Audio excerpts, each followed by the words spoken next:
और दोस्तों आप सभी का स्वागत है एसके स्टडी सेंटर में। आज के इस वीडियो में लेकर आए हैं सेकेंड बुक का एक्सरसाइज 53 जो आप सभी के लिए काफ़ी महत्वपूर्ण है। इसे एक बार अवश्य लिखें और अपने दोस्तों के साथ शेयर करें। Ready, last study and start.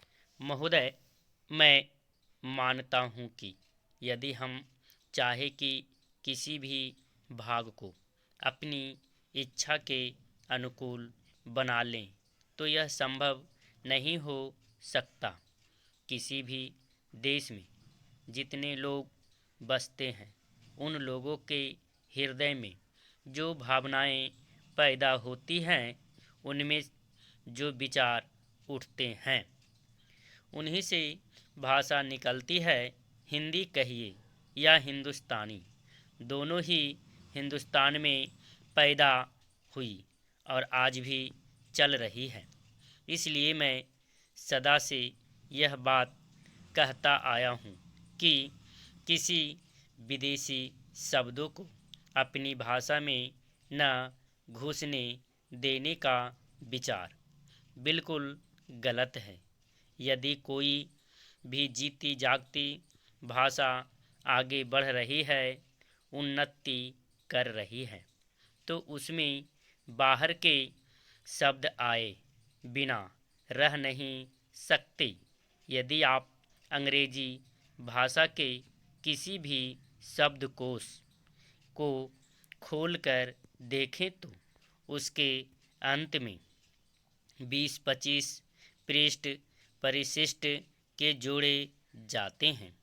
उन पृष्ठों में अंग्रेजी भाषा में जो नए नए शब्द आते हैं वे ही दिए जाते हैं।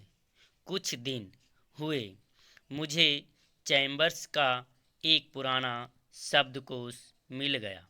मैंने देखा कि आज का चैम्बर्स शब्दकोश पुराने शब्दकोश से दुगना मोटा था।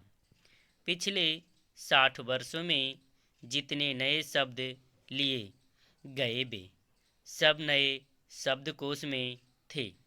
विदेशी भाषा के जो शब्द प्रचलित हैं, यदि उन्हें निकाल देने का प्रयास किया गया तो भाषा का रूप ही दूसरा होगा।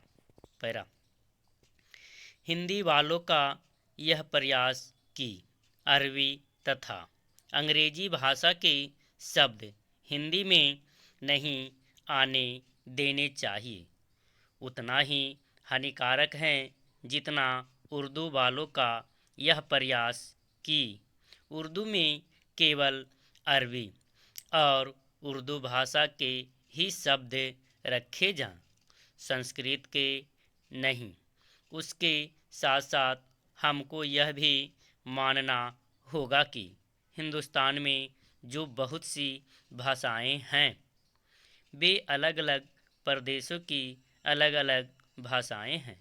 जैसे उत्तर भारत में मराठी, गुजराती, हिंदी, बंगला, उड़िया तथा असमिया, और दक्षिण में तमिल, तेलुगु, मलयालम तथा कन्नड़। इन सब भाषाओं में संस्कृत के शब्द बहुत हैं। हिंदी को छोड़कर और किसी भी भाषा में उर्दू के शब्द नहीं मिलेंगे। देश में हिंदी को इस योग बनाना है कि लोग उसे सरलता से सीख सकें। इसलिए उसमें संस्कृत के शब्द लेने ही पड़ेंगे, उससे बचा नहीं जा सकता।